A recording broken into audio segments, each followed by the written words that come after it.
Hello everyone, my name is Kieran. Welcome back to the channel. Welcome back to the Newport County pre-match podcast. Wrexham at home this time, actually being a bit more consistent with these, which I'm quite happy about. But yeah, I'm absolutely delighted to be joined by the Wife and Wrexham AFC podcast. So first of all, both of you, thank you very much for taking the time out of your day to have a chat about the game. Not a problem. Not a problem at all. More than happy to do it.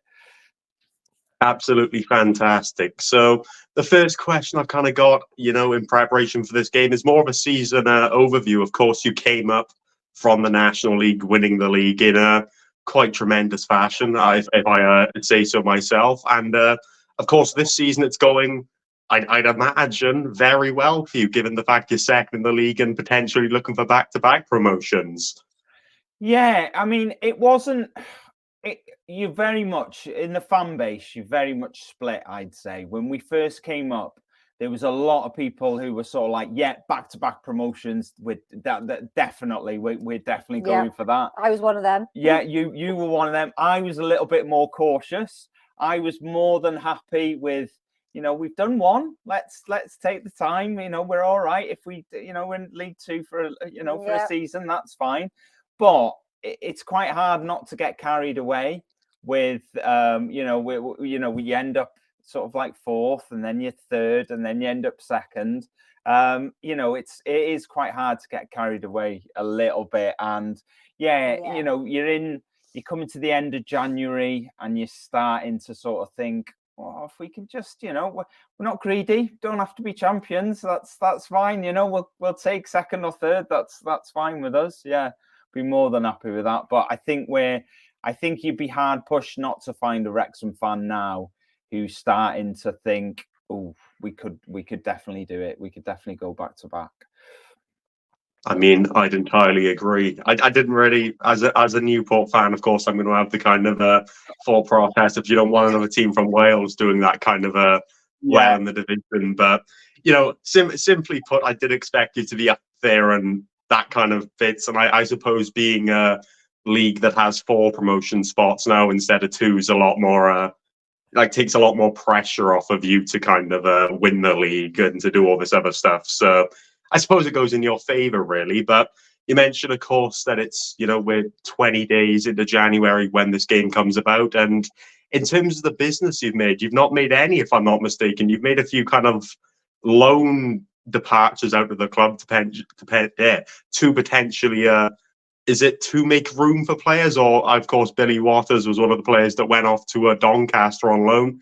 Do you really think you need any additions, or is it kind of a situation now of kind of potentially clear the dead wood for next season and so on, and kind of go from there?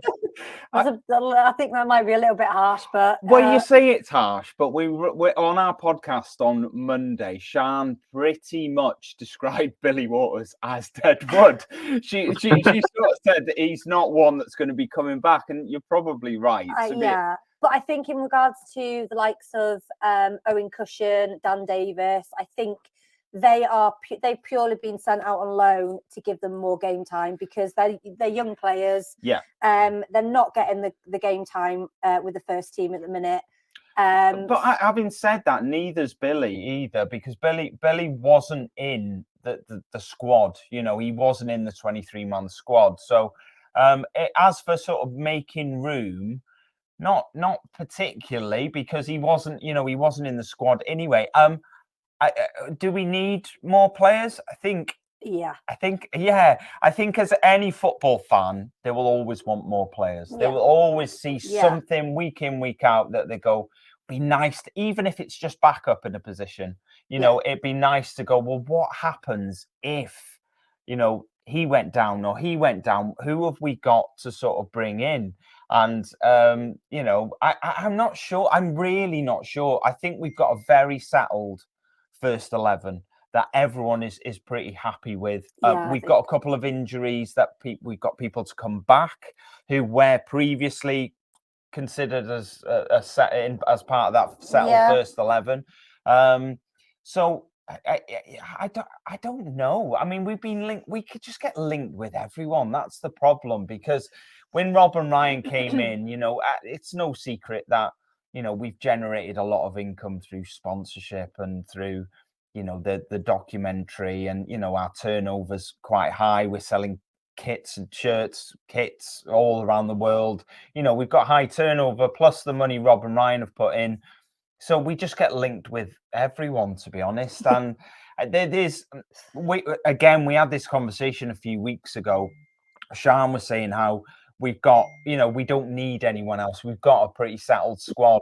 But I said, we are still a League Two team. And regardless of how much we love our players, there is always better players out there, be that in the Championship or be that in League One, because if there wasn't better players out there, then all of our squad would be playing in the Premier League, wouldn't they? And they're not. They're playing in League Two. So although they're very good for the level they're at, there's always better out there. So I think we'll see some additions. We notoriously like leaving it quite late. We'll leave it till about midnight on the 29th, I reckon, and then we'll just have this influx of transfers and all that kind of stuff. So I think we had obviously an incident with Mr. Armstrong, who was supposed to come to us from Harrogate, which I think is actually a blessing now in the summer. And the paperwork didn't go through in time, and he's ended up going to Carlisle now. So we do like leaving it late, so we'll have to wait and see, I think. It's just like the goals, we like leaving them late as well. You don't need to remind me. I know all too well, but simply put, there's a lot of teams in this league that I've noticed left it late. You left it late last season. You brought not last season, rather last summer. You brought in additions, in the final 5 days. Swindon did the same. We'd have brought a few additions in on deadline day. Don't know, there's something about this season where there's players being brought in late. But you mentioned, of course, Rob and Ryan. They're both very main talking points when talking about Wrexham. And I suppose there's a very unique question in the way of, what do they? It's not even. I kind of want to find a way to word this. How do they kind of affect the local community? Because it's such an interesting story and a Hollywood story, so to speak, if you want to call it that. So how do they kind of influence the local area?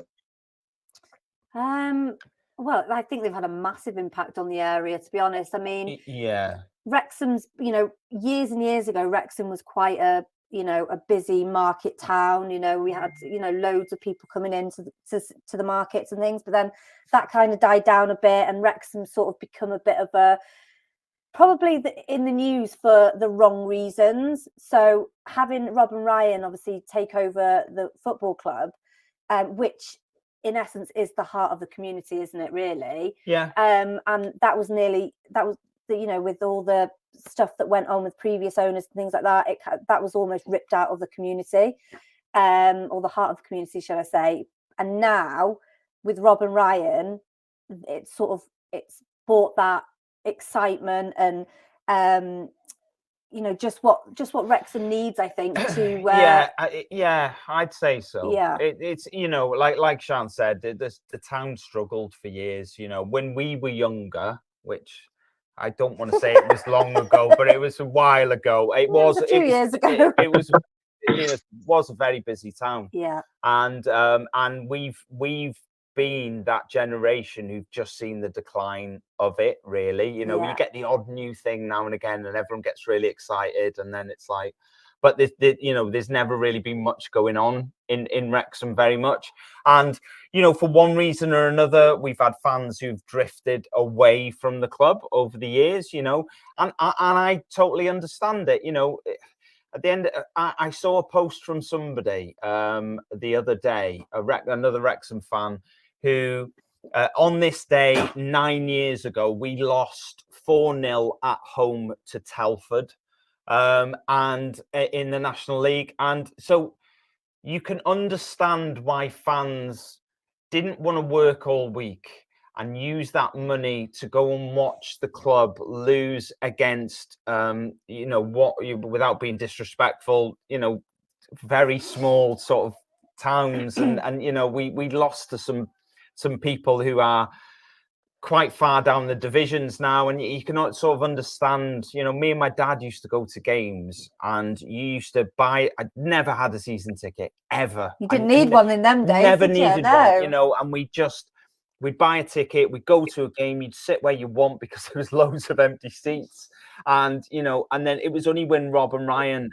came in that we sort of went, we're going to have to buy a season ticket. You know, I was in my 40s buying my first ever season ticket for Wrexham because it was the first time we'd ever needed one. Yeah, Do you know what I mean? So, yeah, I think the biggest thing they've done, apart from making Wrexham sort of like a global, sort of like, you know, known globally, I think it's the way that they have drawn the local people back into the club and made them fall in love with the club again and want to go and watch them play. I think that's the biggest sort of thing that you have done. got like the odd fan that's been around for years and years and years who are like, oh God, all these new fans are only coming because of Rob and Ryan. Yeah. Which, you know, some of them might be, but I think clubs can't continue without new fans. So I don't know why, you know, these people are saying, you know, where are all these new fans coming from? Because you know, we've got a stand that's going to be built. Well, I don't know when it's going to be built, but it's going to be like a capacity is like 5,500. We sell out week in, week out. Yeah. So you know, we need new fans to come in to obviously fill that stand. So I think Rob and Ryan have just been amazing, and I just think it's amazing. I mean, a lot of clubs will think they've got, not every club, but a lot of clubs will think they've got the best owners. But you know, it's no different for us. We just think they're amazing, and look, they're not always here.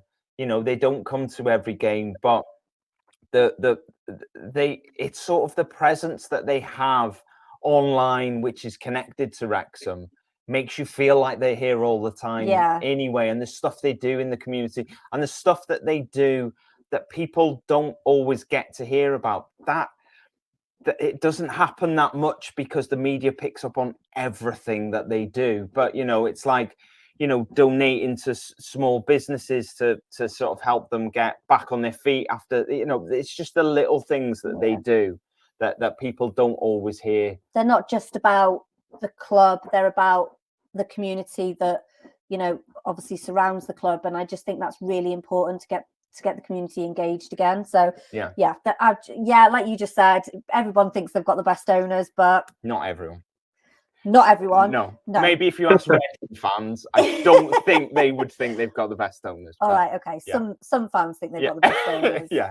But I mean, when kind of listening to the story of Rob and Ryan when they bought the club and all this stuff, there were, I suppose, little bits of not worry, so to speak, but wonder if they were going to kind of care about the community rather than building the club and building their own pockets like a lot of owners tend to do. And it's really nice to see that they're actually funding the club and the community around, while of course I don't love it being a Newport fan in terms of rivalries and all this other stuff. You know, it's nice to kind of see outside of football, and it's such a bizarre thing. That's the reason I asked it, because when I went to your place for the away game, I've never experienced anything like it, even as just an away fan. The away tickets sold out really quick, and there was always these kind of wind-ups from fans if you're only here to see Wrexham, and there could have been people that went there that they wanted to see Rob and Ryan. That's, you know, we can never know realistically. No. And it's just such a weird feeling around there in comparison to literally every other ground I've been to, because there were the producers and the filmers for the documentary and all this stuff, and it was really bizarre. And I was there, like, it generally feels like a fairy tale in that kind of regard. And I hate saying it, but you know, it is that situation. And it's just something so unique that I knew I had to kind of ask about it. Yeah, definitely. It's still, you say it's a bit of a fairy tale from the outside looking in. It still is a little bit for us, even though we've had a couple of years of it now. It's still, sometimes you have to go, oh my God, that really happened. And that is still you know, because, you know, we've had years of horrible owners who nearly, like Sean said, nearly took us, into the abyss. And to have people who actually care, it's weird. Yeah, I think a lot of people thought, like you said, they were just literally, they were Hollywood stars coming into little old Wrexham. Wanted a plaything, yeah, for a little toy to play with because they were bored. Yeah. But I think their hearts are genuinely with Wrexham and their fans and everything, all the fans. And I could talk about them all night, to be honest. I just love Rob and Ryan, to be honest. I didn't know who Rob McElhenney was. I'm going to admit I didn't, and I think a lot of people would agree. They didn't know who he was, but he seems to be like the real passion. Yeah, I think because of where he's from, and I think he sees the similarities in where he lived in Philadelphia and to Wrexham. I think he gets it, and I just think that massively helps, people kind of connect with them and stuff. So yeah, definitely. But no, it like I said, it's such a unique kind of thing that I did have to go into it just a little bit just to kind of see what of course you see Wrexham week in, week out and kind of know all the things a lot better than me. So it's interesting to find out because, I only ever realistically discuss Wrexham if a team of my friends is playing them or whatever, and they'll say it from an outsider's thing. And it's nice to know that depth. But yeah, back to the actual football, I suppose. You've started off the kind of year really well. Of course, you recently beat AFC Wimbledon 2-0, lost to Walsall, and then you've got 3-4 wins on the bounce since then. How has realistically that form kind of met with your expectations? Did you expect to have this second half of the season go this well up to now? Yeah, I mean, for me, we didn't have the best start. I think it was a bit of a short, sharp shock, really. The first game where we conceded 5 at home to MK Dons. We conceded 5 at home to Swindon quite early in the season. The Crew game, and we were quite leaky, to be honest. We conceded quite a few goals. I think I saw a stat the other day, and I'll try and get this right. So we're 26 games in, thereabouts. Yeah. Half of the goals we've conceded this season have come in 4 games. So apart from the early games where it's been quite leaky in defence and stuff like that, we've really shored it up. We've got 10 clean sheets, which is joint first in the whole league, I think, with Stockport and maybe Mansfield. I can't remember who the other one was. So I think, we're always able to score. It was just that it was a case of just, shoring up the defence a little bit and getting used to League 2 strikers and, League 2 midfields that were going to push and press you in different ways. And I think we've adapted really well. Second in the league, we're doing well. And for me, I could see the progression from early in the season. I could see the way that our style of football was changing. Definitely changed from last season. Yeah, it's had to, hasn't it? Yeah, and definitely changed from the start of this season as well. And I think we're a lot slicker. We move the ball. Don't get me wrong. We have games where doesn't really work for us and it doesn't really seem like we're going to do anything, but we still seem to be winning them games, which, if you want to go up, they're the sort of games, it doesn't matter, anyone who's playing really well is going to win their games, and you don't need to worry too much about them. It's the ones where you're not playing well. If you can win them, then, you're almost, guaranteed to be in the mix to go up. But yeah, expectation wise, I think after we had the first half of the season, we sort of went, no, we want to win every game now. Yeah. So yeah, I think, which is not realistic, is it? Not realistic. It's not realistic. No, because there are some brilliant teams out there in League 2. There are, and there's teams who we've got a bit of a target on our back as well. So everyone sort of seems to hate us a little bit, which is fine. We're not bothered by that. But, because of that, we have got a target on our back. So, they're teams who maybe aren't doing so well that when it comes to playing us, they just want to put us in our place and show us that, it's not as easy as we think it is in this league. And, which I understand. I get that, but it is what it is. We just got to keep pushing on, I think, for us. And I think we'll definitely be there. But yeah, expectation wise, I think the expectation's sky high at the moment because, because of where we ended the year. The end of December, I think everyone's just, like I say, everyone just expects to win every game. Our away form isn't maybe as good as our home form. We go to home games now and we just expect to win because, we've had sort of a season and a half of not really losing at home. So we expect that, but away, still some frailties there away. There's still, the Walsall game. Obviously, we got hammered away at Stockport, which was a bit embarrassing on the day. We've always got a slightly dicey performance in us away from home. So hopefully that doesn't come to the fore on Saturday anyway. I mean, it was one of the things that I've written an article and kind of looked into the game, and you mentioned the very varying kind of forms you have home and away.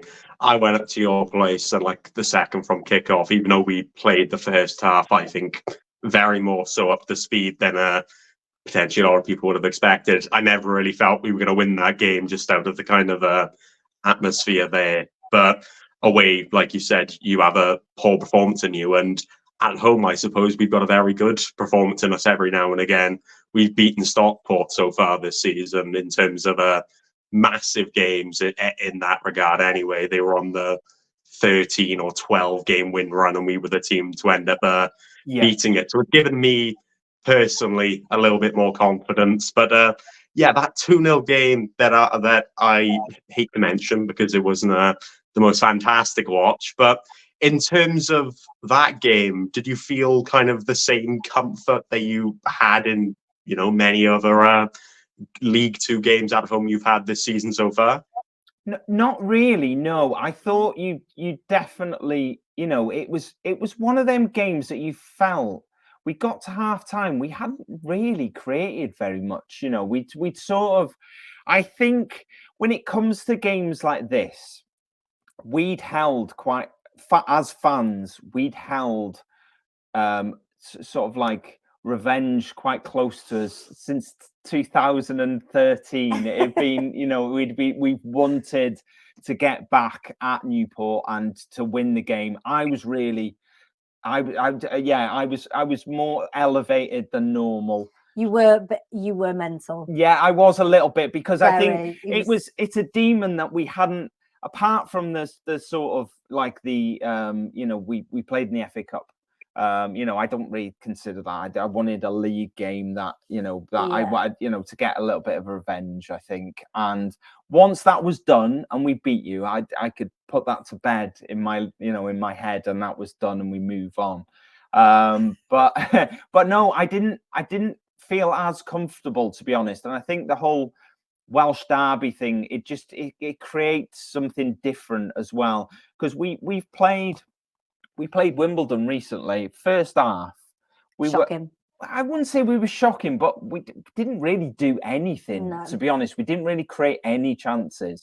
But I think as Wrexham fans, we've started to realise is that we've always got this belief that doesn't matter how the first half goes, we've got players that can pull us through in the second half. We could name 5 or 6 that are potentially sort of match winners for you. So we're not comfortable, but still confident that we could push on and we could probably win the game, to be honest.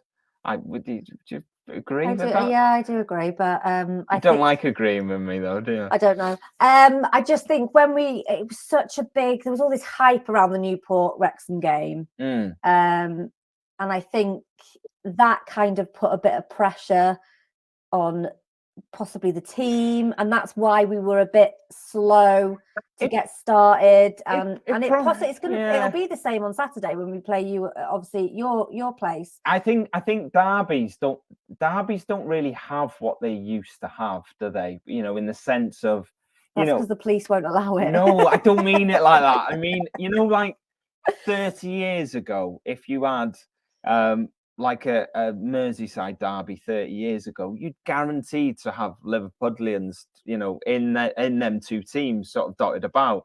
And like, but now you don't really have that many local lads who play for their local club, and then which makes a derby a little bit more fiery, because that's what I expected, to be honest, from the game. I expected it to be quite a fiery encounter, because not so much that the players were local and they would get that rivalry, but more so that it just bleeds out of the fans, and the fans were really fired up for it.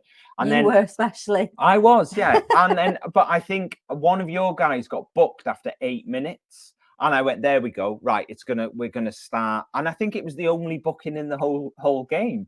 And I think it was sort of one part of the game that I sort of felt a little bit, because I'm quite into old school football, just to, like big heavy tackles, especially in a derby. I watched the Newcastle Sunderland game in the FA Cup, and that was like there's tackles flying in all over the place.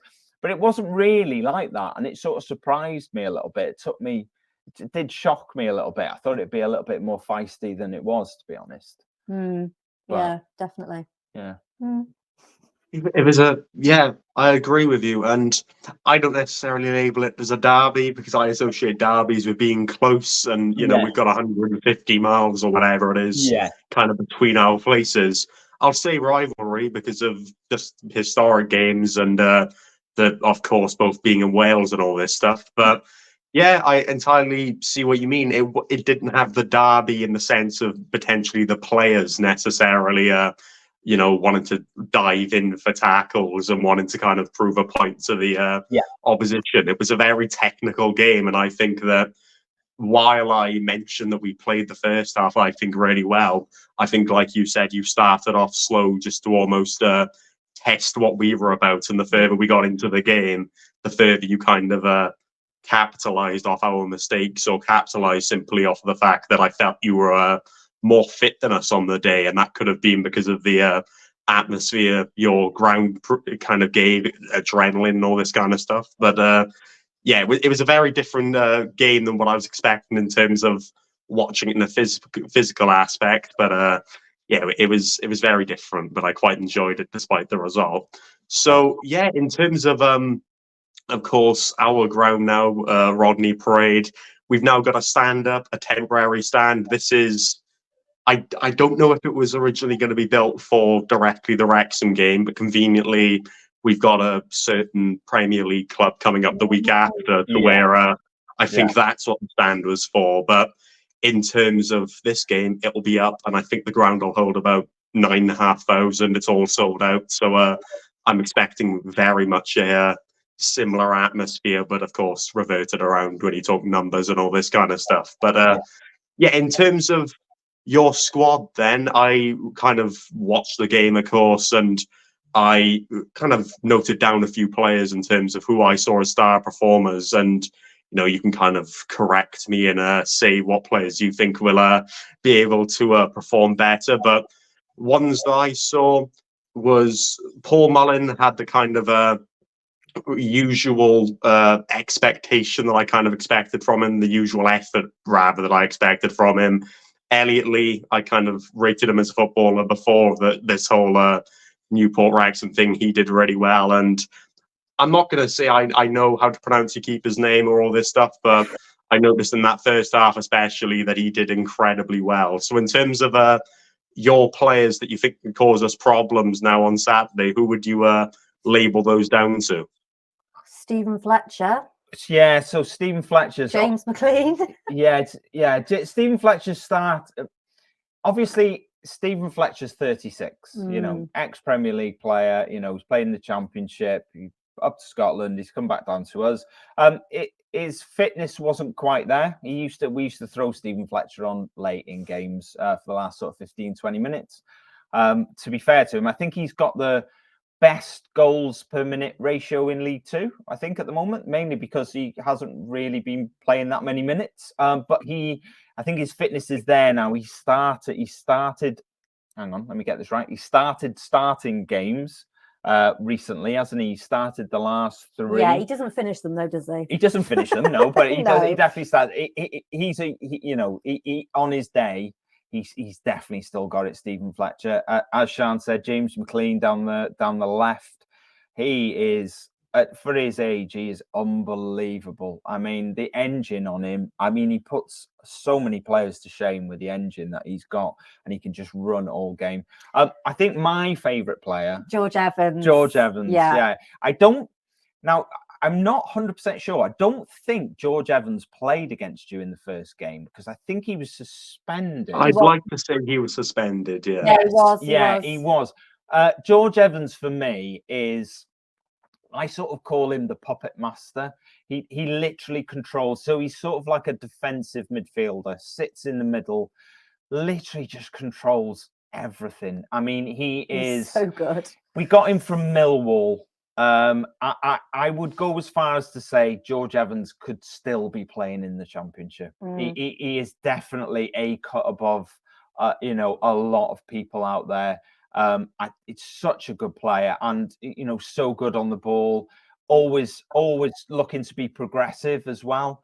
Moving the play forward. Love George Evans, and I think, is he going to cause you problems? Not in the way that Paul Mullin might cause you problems or Elliot Lee might cause you problems, but they would probably cause you a problem in the space of like a 30-second sort of move. What George will do is he will cause you problems for 90 minutes where you would just struggle to get the ball away from him. You'll struggle to get the ball past him. You'll struggle to sort of read the flight of his passes and the speed with which he can get the ball forward. That's what George does, but it's not a scorer, George. He hit the post against Accrington, was it, or Morecambe or Harrogate, somebody, and it was an absolute rip roarer. But I think he just doesn't score many goals, so he's not going to threaten you in that way. But he's got a lot of attributes that a lot of clubs would love. Yeah, I actually remember hearing that George Evans was suspended, like 2 days before the game. And I almost gave a sigh of relief because he'd been the one that I had heard about in terms of, like you mentioned, not directly goal-scoring contributions, but the kind of stuff he does, maybe the simple things that he does them well, or the things you may not notice, like you mentioned, holding the ball up, being able to start transitional plays and all that stuff. And he very much reminds me of Aaron Lewis in that context, the guy that plays for Mansfield at the minute. When he was at us, he didn't potentially get as many goal contributions, but he very much played middle of the park and did very similar things. But in terms of our squad right now, I think the closest I can compare to him is Bryn Morris, maybe. But I suppose the difference between him is that he's got an absolute rocket in him. When every now and again, he'll just hit it from outside of the box, and he's pretty accurate with them. So he's one of the ones that I'd say if, Wrexham to watch out for anyone, he can just pop out with a goal out of nowhere. Very similar to what Will Evans can. When you look at, of course, our league position 17th, but Will Evans has 15 league goals. It's a kind of show of a special player in that regard. But there's a few Newport players that I can kind of name to you in that regard. But very much kind of a learn about Wrexham kind of thing. So in terms of predictions and stuff, and I suppose this is my final thing going into it, I never usually do too right in predictions, and every time I mention predictions, that is a very similar reaction. I get predictions, and I'm only gonna do it because I was completely right when we played Eastleigh. I don't think there's gonna be much in this. Very similar to how the first game goes, or first game went rather. I think it all depends on who scores first. I said this when we went up to your place, and I'm going to hope we score first. But I think one of the issues that we've had this season is having a leaky defence, and because of that, we've shipped goals and shipped points. So I'm leaning towards saying 1-1. but I'm not going to not back my team to win a game. So I'm going to say we win 2-1. How would you, I guess, oppose that? I'm trying to think, because we obviously, when we do our podcast, we do our predictions, and we also do predictions on the day as well. Yeah. I can't remember what my prediction was on the podcast, but I think I'm going to say 2-1, obviously, to Wrexham. Yeah. Because I think that, there is potential for obviously your team to score a goal, and but I just, like you said, you've got to go for your own team, haven't you? Yeah. So I think 2-1 Exactly. for me. I think for me, you said you think the first goal is going to be crucial. I think it might be even more so, in the sense of, I think one goal might win it. From what I saw in the first game, and with you being at home, I obviously I'll go for 1-0 Wrexham, but I think one goal might do it either way. Yeah. But I wouldn't, from what you obviously mentioned 1-1 there. I wouldn't be surprised if it ended up 1-1 as well. Away from home, tricky place to come.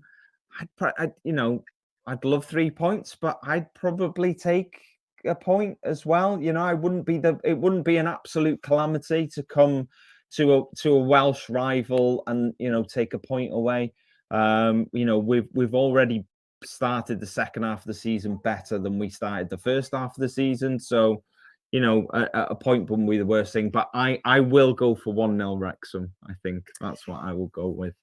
I mean, in all fairness, like I said, you can't not back your team, and that's why I've said 2-1. But between me and you, I would not complain at all with a 1-1 given league positions and stuff. But No. Especially with the atmosphere around this game and the fact that you beat us, it's now we want revenge for you getting revenge on us for all those years ago kind of thing. That's what I think. That's what the Newport County Twitter put out. They put out an article about the game. Of course, they do about every game. And I think it was titled something about a rivalry based off revenge, and I think that's like the perfect way of putting it, because I don't need to tell you the history between the two clubs, 2013 and all this other stuff, and I didn't really count the FA Cup game as revenge, even if you would have won it. But I suppose at your expense, we played Leicester and Middlesbrough and beat them both before playing Man City in that season, so I guess I can take that. But at the end of the day, it's very much a derby or a rivalry based off revenge, and I hope we get revenge for you getting revenge. You don't want for us to get revenge. So I think I've kind of covered, all the things that I can think of for this game. So unless you have anything else that either of you would want to add, I think we're all good to kind of wrap it up. No. Just I mean, good luck. I think just good luck not good luck on Saturday. I'm going to retract that. I don't wish you any luck on Saturday. What I do, we do wish you luck for the rest of the season after you played us. Yes, definitely.